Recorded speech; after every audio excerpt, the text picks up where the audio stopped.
तो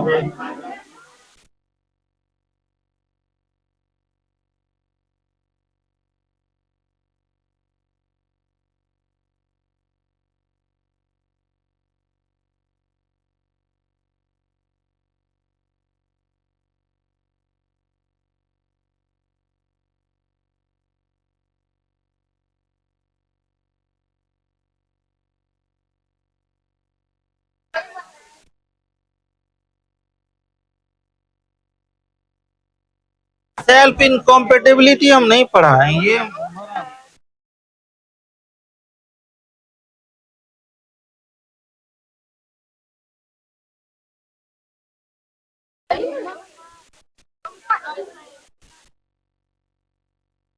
चलिए शांत हो जाइए। अब अपने लोगों का टॉपिक है, अब थोड़ा शांत हो जाइए प्लीज। लाइट नहीं है, माइक नहीं है, थोड़ा सा शांत हो जाइए, थोड़ा रिलैक्स रहिए। हम बोल रहे रे, अब और अलग से चीज। लाइट रहता तो हम जेबी में रखते उसको कि रहता। अब थोड़ा सा शांत हो जाइए और जरा देखिए हम बता रहे हैं, हल्ला नहीं कीजिएगा, सब चीज समझ में आएगा, बहुत इजी तरीके से उसको समझाएंगे। जरा ध्यान दीजिए, बात मत बात करो। हम लोगों ने शुरू किया था ह्यूमन रिप्रोडक्शन। क्या किया था? Human reproduction. इसको हम क्या कहते हैं? मानव जनन। मानव जनन। और मानव जनन में हम लोगों ने क्या है अपने लोगों का topic? Male reproductive system. Male reproductive system, नर जनन तंत्र। नर जनन तंत्र। अब जरा इन चीजों को गौर से समझिएगा कि अगर हम बात करते हैं ह्यूमन रिप्रोडक्शन का, तो ह्यूमन जो है, सबसे पहली बात कि यह लैंगिक प्रजनन करता है। और लैंगिक प्रजनन करता है और विविपेरस नेचर का है, बच्चे को जन्म देने वाला है। और यूनिसेक्सुअल होता है। यूनिसेक्सुअल मतलब एक लिंगाश्री है। मेल और फीमेल रिप्रोडक्टिव संरचना इसमें कहां पे पाया जाता है बेटा? अलग अलग बॉडी में पाया जाता है। Male and female reproductive structure separate body में पाया जाता है। और उनमें ये जो अलग अलग यूनिसेक्सुअल है, तो मेल अलग है और फीमेल क्या है? अलग है। मेल अलग है और फीमेल अलग है। तो जिनमें से अपने लोगों का टॉपिक क्या, बैठने दो प्लीज, थोड़ा शांत हो जाइए। सुंदरम, अब यहां पे थोड़ा ध्यान दो दोस्त। मेल रिप्रोडक्टिव सिस्टम क्या है? Male reproductive system. हमारे बॉडी में दोस्त टोटल 9 सिस्टम है। अपने बॉडी में कुल 9 सिस्टम है। और उन सिस्टम में से, उन तंत्र में से एक सिस्टम क्या है? Reproductive system. एक सिस्टम क्या है? Reproductive system. अपना बॉडी बहुत सारे सिस्टमों से, तंत्रों से मिलकर बना हुआ है।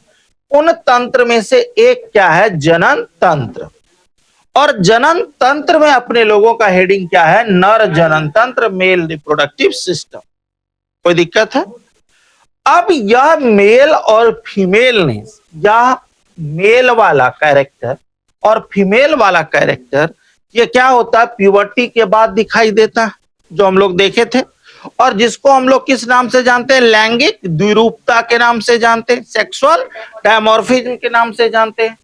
वो हम लोगों ने देख लिया कि क्या होता है, कैसे होता है, कब होता है, क्या क्या चीज होता है, वो सब चीज अपने लोगों ने देखा। अब जो अपने लोग पढ़ने वाले हैं आज के क्लास में, यह जो मेल रिप्रोडक्टिव सिस्टम है हीरो, यह किन किन अंगों से मिलकर बना हुआ है? मतलब इस सिस्टम में, इस तंत्र में कितनी संरचनाएं हैं जो सब मिला के क्या बनाता? मेल रिप्रोडक्टिव सिस्टम बनाता है। कोई दिक्कत है यहां तक? कोई दिक्कत नहीं? तो चलिए एरो देके हेडिंग दीजिए मेल रिप्रोडक्टिव सिस्टम, और इसमें नीचे से लिखिए, तो हेडिंग दीजिए मेल रिप्रोडक्टिव सिस्टम। हेडिंग दो मेल रिप्रोडक्टिव सिस्टम, नर जनन तंत्र। दे दिए अंकित जी? चलिए, अगर दे दिए हैं तो नीचे से लिखिए। तो क्या देखो बेटा, मेल रिप्रोडक्टिव सिस्टम या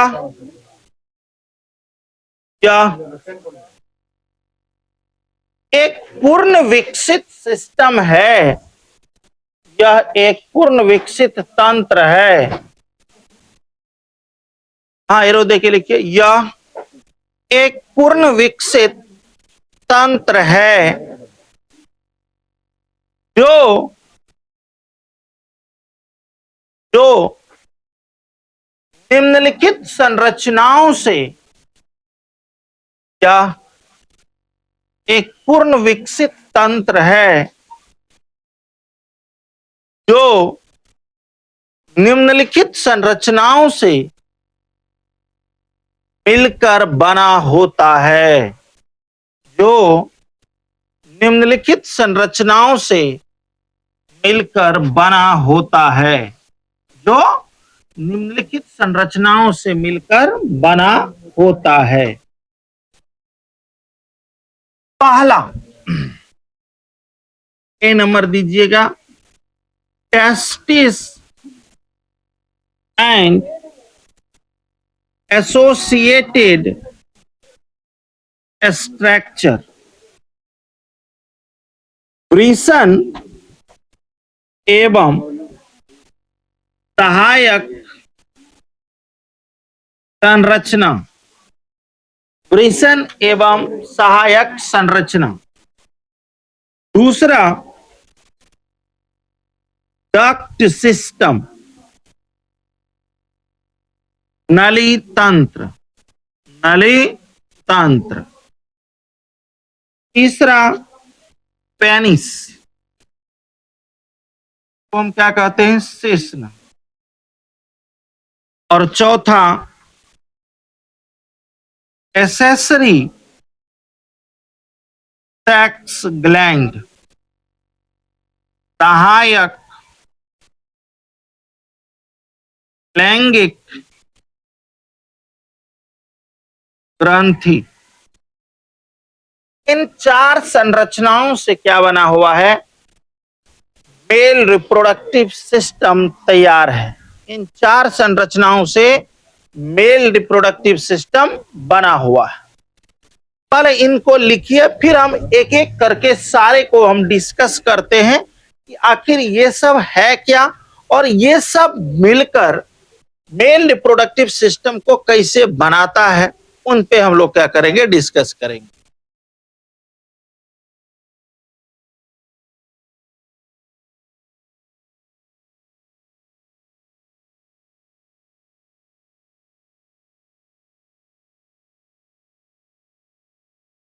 और रात बुखार से जूझे पालिए हैं, 102 103 डिग्री।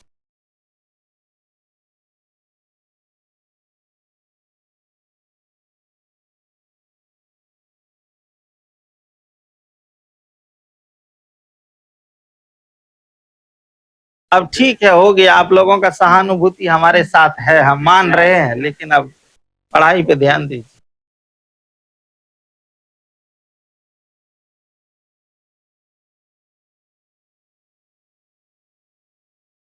चलिए, हो गया, लिख लिए। अच्छा, लिख। आप लोगों का थैंक यू। थोड़ा आप लोग सहायता कर रहे हैं कि आज हल्ला नहीं कर रहे हैं, लाइट है नहीं। लोग बहुत बुधियार लड़का सब है रे, बहुत अच्छा लड़का सब मिला है इस बार। तो का बैच सुपरस्टार बैच। चलिए, अब हो गया, अब भै गए। अब कहलिए शुरू भै गलो, एने देखा, चल एने देख। देखो यहाँ पे क्या कह रहे हैं बेटा, हमने क्या कहा कि मेल रिप्रोडक्टिव सिस्टम क्या है बिटिया, इतने संरचनाओं से मिलकर बना हुआ है, और इन सारे संरचनाओं को हम एक साथ क्या बोलेंगे, मेल रिप्रोडक्टिव सिस्टम बोलेंगे। ठीक है। अब ये जो टेस्टिस है, इसके बारे में आप जानते हैं कि ये प्राथमिक लैंगिक अंग है दीपक भाई। क्या है? प्राथमिक लैंगिक अंग। और प्राथमिक लैंगिक अंग है तो इसका काम क्या होगा? युग्मक का निर्माण करना। और मेल का युग्मक क्या होगा बेटा? स्पर्म, शुक्राणु है। और शुक्राणु का निर्माण जो होता है सृष्टि किस विभाजन के द्वारा होता है?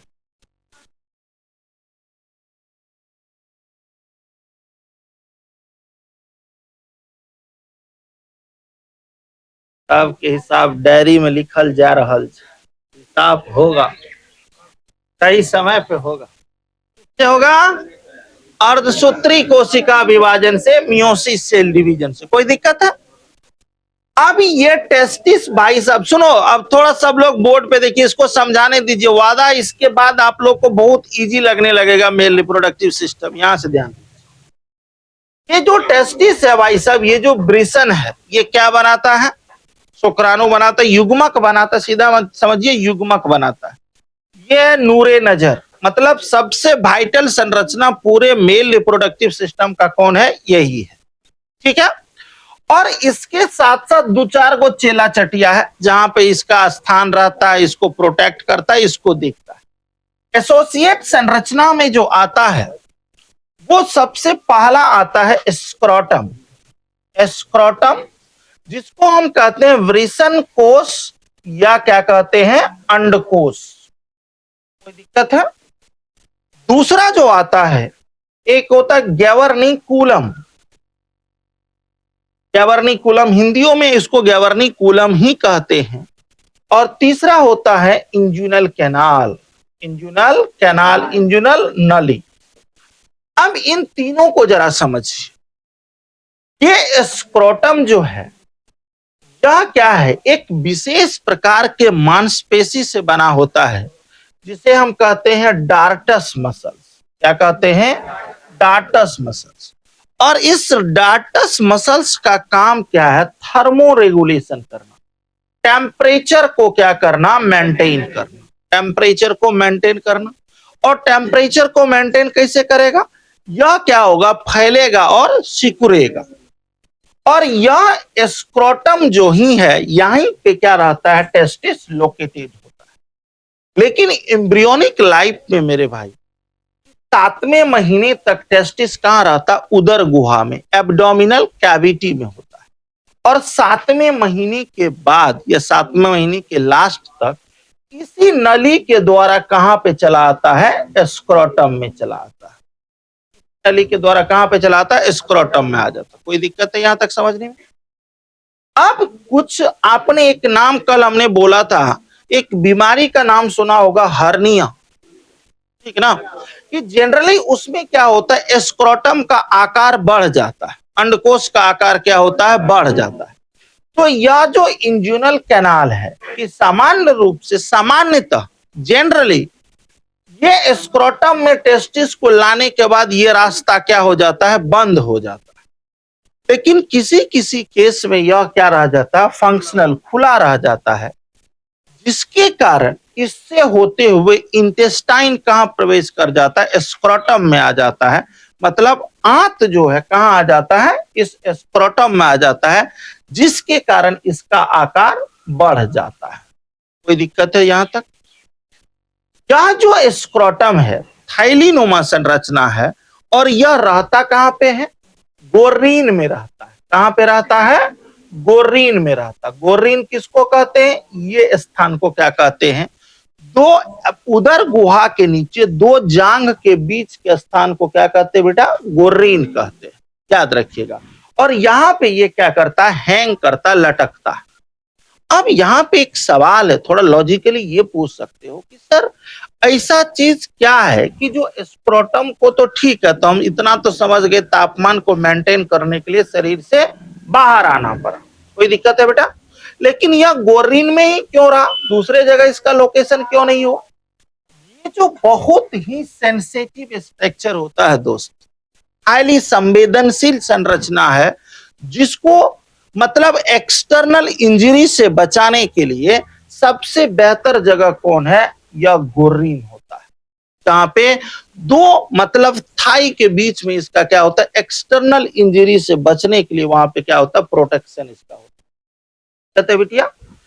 अब यहां से ये बचा एक गैबर्निकुलम। ये गैबर्निकुलम क्या है?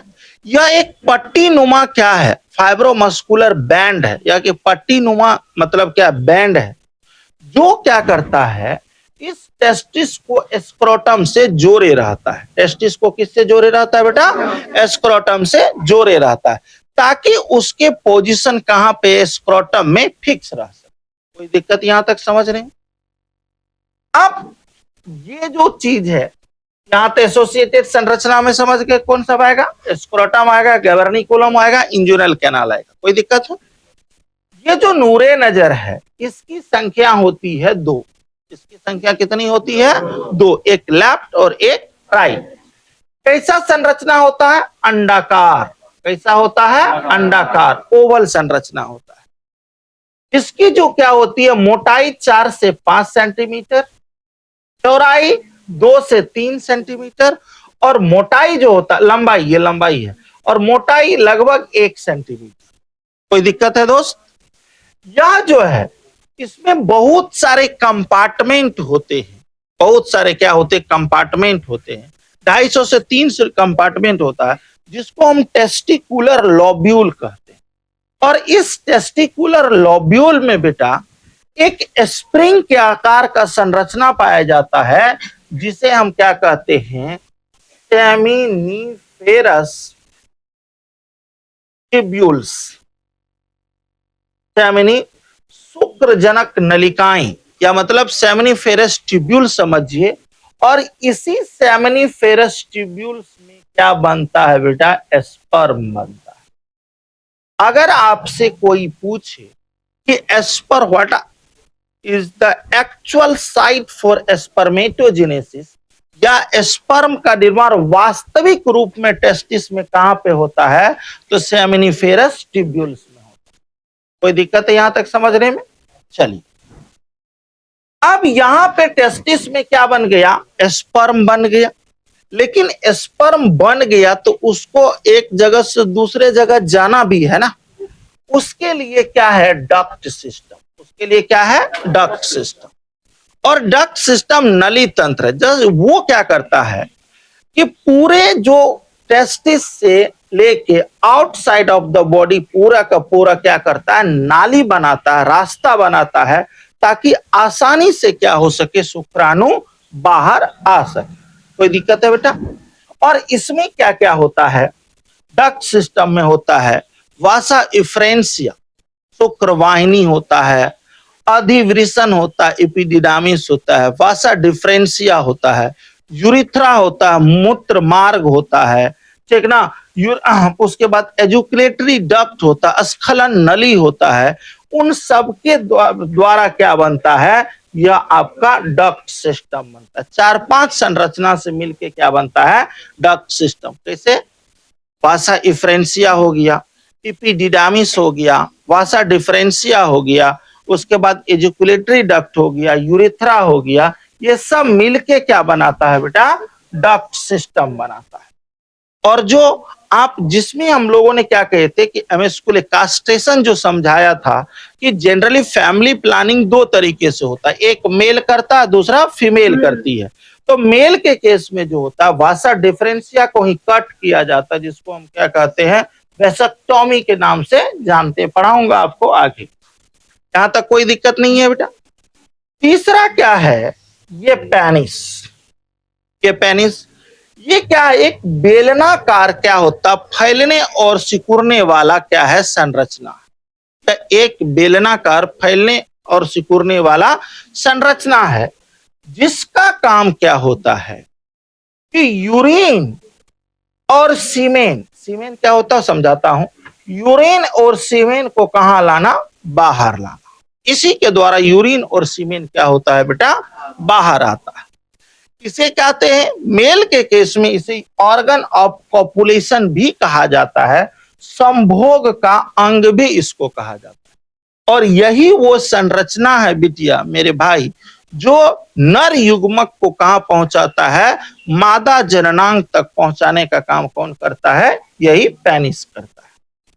कहते बेटा पूरा ट्रांसफर सेक्शन पढ़ाऊंगा, ये वर्क कैसे करता है वो बताऊंगा, वो सब चीज आगे का। जस्ट आपको एक ओवरव्यू हम दे रहे हैं कि ताकि जब आपको हम शुरू करें क्लास तो सब चीज जाना सुना जाना पहचाना लगे। कोई दिक्कत है? पेनिस समझ गए। अब तीसरा चौथा जो संरचना एसेसरी सेक्स ग्लैंड, सहायक लैंगिक ग्रंथि। मेल में 3 सहायक लैंगिक ग्रंथियां पाई जाती है। एक होता है सेमिनल वेजिकल्स, प्रोस्टेट ग्लैंड, पुरस्थ ग्रंथि जिसको कहते हैं, और एक होता है बल्बो यूरिथ्रल ग्लैंड, ग्लैंड।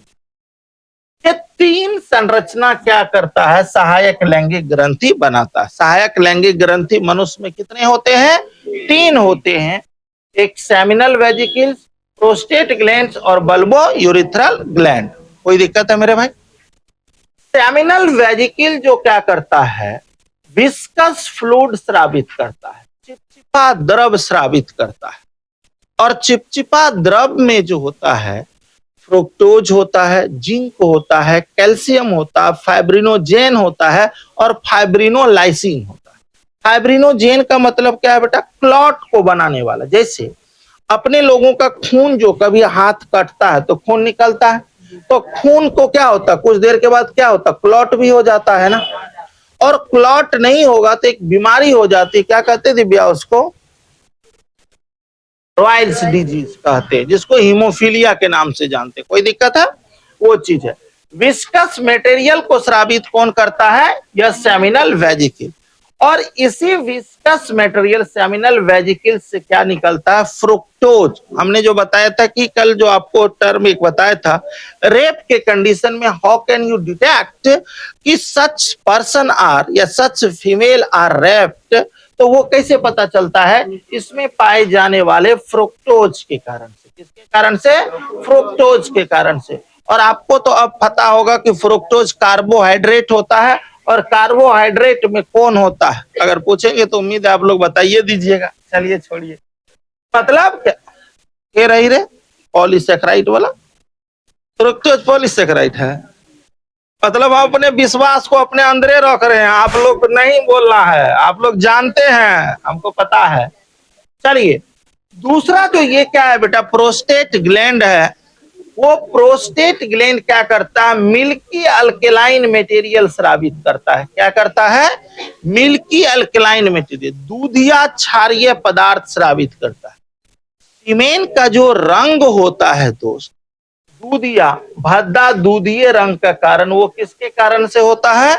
इस पुरस्थ ग्रंथि के कारण से, इसके प्रोडक्ट के कारण से होता है, तो उसके ग्रंथि कारण से होता है। और यह जो है ये क्या करता है कि मतलब यह म्यूकस स्रावित करता है। यह क्या स्रावित करता है बेटा? म्यूकस स्रावित करता है। ये viscous material, milky alkaline material और म्यूकस, इन तीनों को मिला करके हम बोलते हैं सेमिनल प्लाज्मा। इसको क्या कहते हैं बेटा?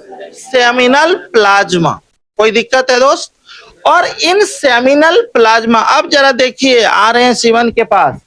अब जब इस सेमिनल प्लाज्मा में इससे बना हुआ जो स्पर्म ये जो बनता है, सेमिनल प्लाज्मा प्लस स्पर्म, जब इसको हम एक साथ क्या बोलते हैं? सीमेन। इसको क्या कहते हैं? वीर्य कहते हैं। तो याद रखेंगे कि जो मेल रिप्रोडक्टिव ऑर्गन से जो लैंगिक उत्तेजना के बाद, सेक्सुअल एक्साइटेशन के बाद जो मटेरियल स्रावित होता है, ये जो एजुकुलेट स्खलित होता है, वह उसको स्पर्म बोलेंगे कि सीमेन बोलेंगे? उसे सीमेन बोलेंगे। उसको क्या बोलेंगे बेटा? सीमेन बोलेंगे। और सीमेन कैसे बना? Sperm plus seminal plasma. और सेमिनल प्लाज्मा क्या है? इन तीनों सहायक लैंगिक ग्रंथि के उत्पाद को एक साथ हम क्या बोलते हैं? सेमिनल प्लाज्मा बोलते हैं। कोई दिक्कत है दोस्त यहां तक? अब इनमें क्या है? इन सीमेन जो है का जो पीएच वैल्यू होता है 7 पॉइंट क्या होता है? 3 से लेके 7.50 तक होता है। मतलब जरा सोच लीजिए कितना, ये एसिडिक होगा कि बेसिक होगा? बेसिक नेचर का होता है। कोई दिक्कत है? और ये जो सीमेन होता है कि एक एजुकुलेशन में, एक एजुकुलेशन किसको कहते हैं? एक स्खलन में, एक समान वयस्क मनुष्य में एक स्खलन में लगभग 3 से 5 ml क्या होता है? सीमेन का रिलीज होता है। पिछले क्लास में आप लोगों ने जो सवाल किया था कि सर मास्टरबेशन जो टर्म की पता नहीं कौन पूछे थे, या जिसको हम हस्त मैथुन कहते हैं, उसके केस में क्या होता है? क्या सीमेन का काउंट लगातार घटते चला जाता है? तो बिल्कुल नहीं। और याद रखेंगे कि ये जो 3 से 5 ml है, इसमें मिलियंस ऑफ न्यूक्लियस है बेटा। क्या है? मिलियंस ऑफ न्यूक्लियस है। और यह मिलियंस ऑफ न्यूक्लियस में से एक केंद्रक ही केवल क्या होता है? ओवम के साथ फ्यूज करके क्या बनाता है? जैगोट बनाता है, युग्मनज बनाता है। और वह युग्मनज विकसित होके भ्रूण बनाता है, और भ्रूण विकसित होके क्या बनाता? हम आप जैसे लोग क्या होते हैं? पैदा होते हैं। कोई दिक्कत है दोस्त? ये चीज कंडीशन है। तो इनमें जो ये कंडीशंस है कि इनमें इसका काउंट कितना होता है, क्या होता है, वो सब हम लोग जब सीमेन पढ़ेंगे तो उस समय जानेंगे कि ये चीज है। ये सारी की सारी जो संरचनाएं जो बताए हैं, ये सब के सब आपका क्या है? मेल रिप्रोडक्टिव सिस्टम में इतना चीज आप लोगों को पढ़ना है। कोई दिक्कत है दोस्त? अब यहां तक कोई दिक्कत नहीं है तो पहला एक क्वेश्चन से शुरुआत करते हैं और हम लोग आगे की ओर बढ़ते हैं। चलिए लिखिए। तो क्या बोली बेटा? बोलिए बोलिए, प्लीज बोलो बेटा।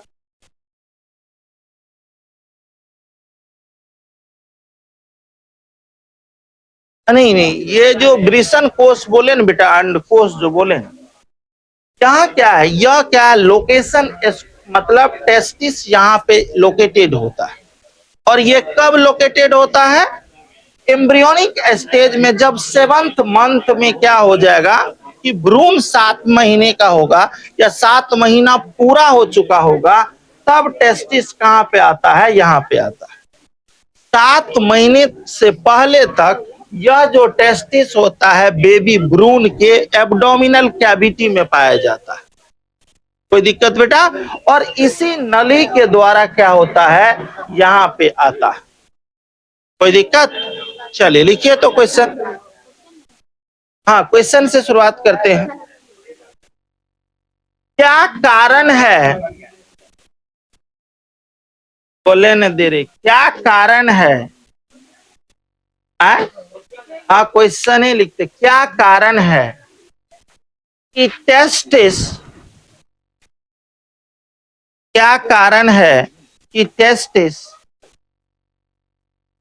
उदर गुहा एब्डोमिनल कैविटी, एब्डोमिनल कैविटी से, एब्डोमिनल कैविटी लिखे,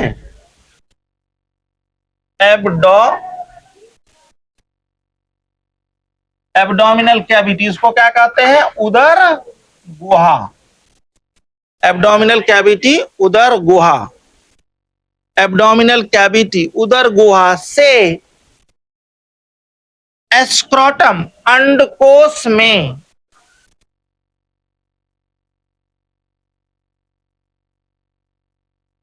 अंडकोश में आता है। उदर गुहा से कहां पे आता है? अंडकोश में आता है। अंडकोश में आता है। आंसर में लिखिए।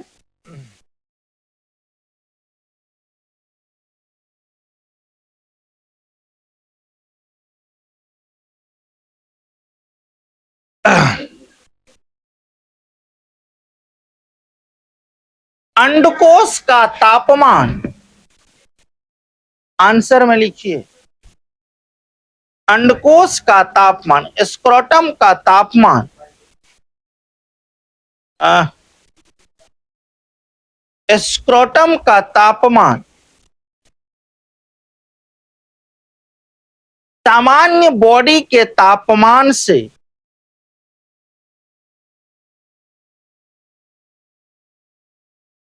अंडकोश या वृषण कोश का तापमान सामान्य बॉडी के तापमान से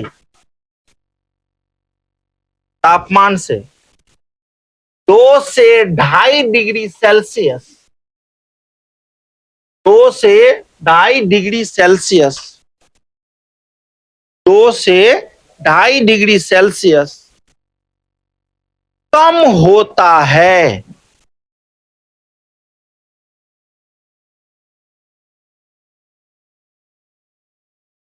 जो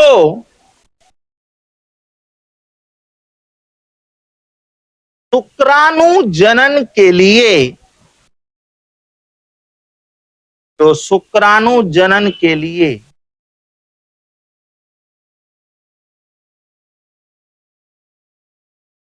आइडियल तापमान होता है, जो शुक्राणु जनन के लिए आइडियल IDAL आइडियल तापमान होता है। यही कारण है कि यही आइडियल तापमान होता है। यही कारण है कि वृषण यही कारण है कि वृषण उदर गुहा से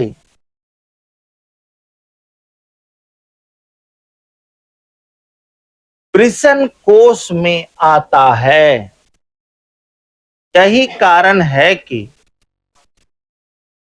भले न ओकरे ने कहे छे रे वृषण कोश या अंडकोश मतलब नहीं जिए तो यही कारण है कि वृषण उदर गुहा से एब्डोमिनल कैविटी से स्क्रोटम में आता है। कोई दिक्कत है यहां तक समझने में? अब यहां पे जरा ध्यान दीजिए, क्या था अभी जो ही आपने जो सवाल पूछा था बेटा यहाँ पे स्क्रोटम में किस समान, यहाँ पे जरा ध्यान दीजिए मनो। हम लोगों ने क्या पढ़ा कि जो एम्ब्रियोनिक लाइफ के 7th मंथ, यहां ध्यान दो बिटिया, बाद में लिखिएगा, अब यहाँ पे ध्यान दीजिए। हम लोगों ने क्या पढ़ा कि एम्ब्रियोनिक लाइफ के, इधर ध्यान रे, इधर ध्यान समझो, एम्ब्रियोनिक लाइफ के 7 मंथ तक या 7 मंथ के एंड तक यह टेस्टिस कहाँ लोकेट होता है? एब्डोमिनल कैविटी में। कहाँ पे लोकेट होता है? एब्डोमिनल कैविटी में। और हम लोगों का जो जन्म होता है कितने दिनों में? 9 मंथ में होता है। 9 महीने। एम्ब्रियोनिक लाइफ कितने दिनों का होता है? 9 महीने को होता है। 270 से 290 दिनों तक का होता है। अब जरा सोचिए कि यहां से यहां तक आने में, मतलब इसको कहां से? एब्डोमिनल कैविटी से यहां तक लाने में ये क्या इंजुनल कैनाल का मदद, और क्या जरूरत है लाने का? क्योंकि यहां पे जब आएगा तो इसका तापमान जो है हमारे सामान्य बॉडी के तापमान से 2 से 2.5 डिग्री सेल्सियस गुड़िया क्या होगा? कम होगा। और 2 से 2.5 डिग्री सेल्सियस कम होगा जो स्पर्मेटोजेनेसिस मतलब शुक्राणु जनन के लिए या नर युग्मक के निर्माण के लिए क्या माना जाता? आइडियल तापमान माना जाता। यही कारण है कि जो उदर गुहा से टेस्टिस कहां पे आता है? स्क्रोटम में आता है। आप एक चीज जरा गौर करेंगे, ये जो स्क्रोटम है कि सामान्य रूप से जब जो आप क्या कहते हैं ना कि प्यूबर्टी के बाद, रे फ्रेंड्स इधर ध्यान दो, प्यूबर्टी के बाद क्या करता है कि जैसे ही क्या है स्पर्मेटोजेनेसिस कब स्टार्ट होता है? प्यूबर्टी के बाद होता है। और आप जानते हो कि स्पर्म काउंट पे या स्पर्म के फॉर्मेशन में बहुत सारे फैक्टर क्या होते प्रभावित होता है। इनफर्टिलिटी जो होता है बेटा, नपुंसकता जो होता है, नपुंसकता को बहुत ऐसे कारक है जो क्या करता बढ़ावा देता है। उनमें से एक कारक ये भी है टाइट अंडरगारमेंट। ये कच्छा बनियान जो होता है, टाइट अंडरगारमेंट भी नपुंसकता का एक फैक्टर हो सकता है। दूसरा, हॉट बाथ।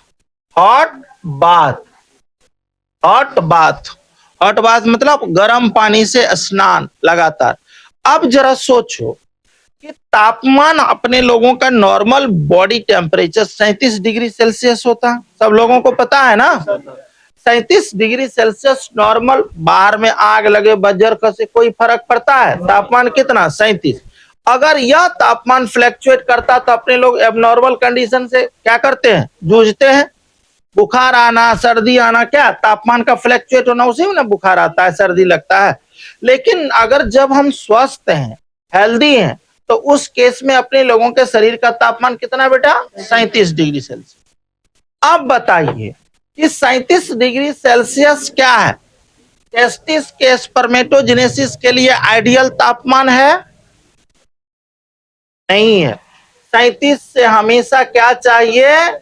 डिग्री सेल्सियस से कम चाहिए। कितना? 2 से 2.5 डिग्री सेल्सियस तक। तो कितना चाहिए? 34 या 35 चाहिए। 34 या क्या चाहिए? 35 चाहिए। अब इसके लिए क्या होगा कि एक विशेष इसको स्ट्रक्चर ना दोगे जो क्या हो सके, फैले और सिकुड़े, तो तापमान क्या मेंटेन हो पाएगा बेटा?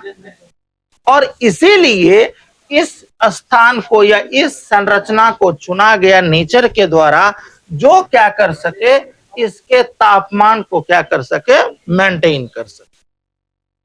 तो बेटा यहां तक समझ रहे में नहीं ना?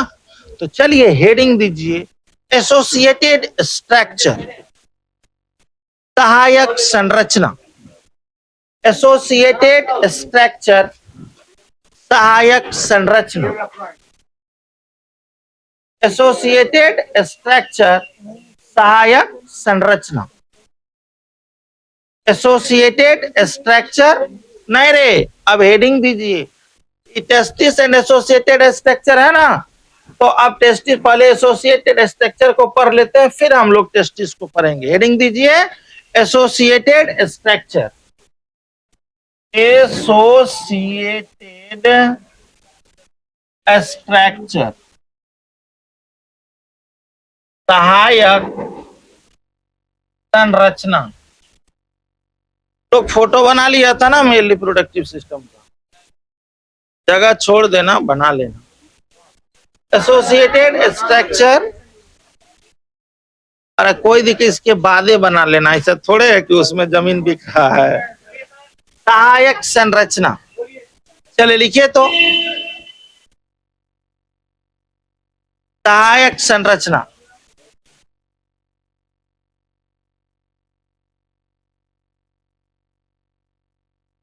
नर जनन तंत्र में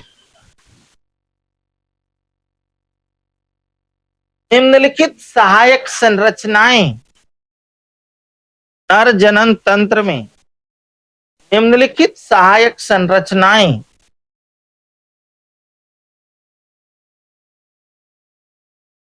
होती है। पहला,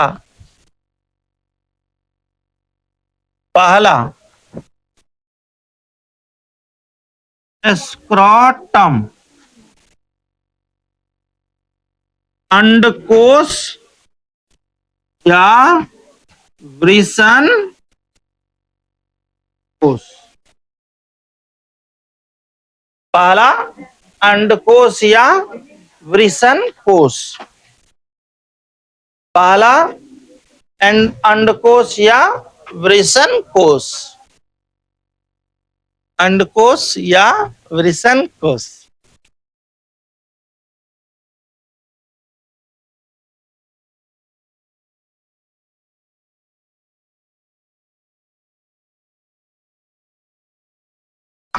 अंडकोश या वृषण कोश, ठीक है। और आज के लिए इतना ही रहने दीजिए। खुश रहिए, मुस्कुराते रहिए, हंसते रहिए। मिलते हैं छोटे से ब्रेक के बाद नए एनर्जी से। आज से, आज तो अभी 9 बजे से है, ये है तो जो सब होगा। सुनो सुनो, 11th का बैच आज से स्टार्ट है। 9 से 10, 10 से 11 और 4 से 5। जो भी बच्चा होगा उसको बोल दीजिएगा।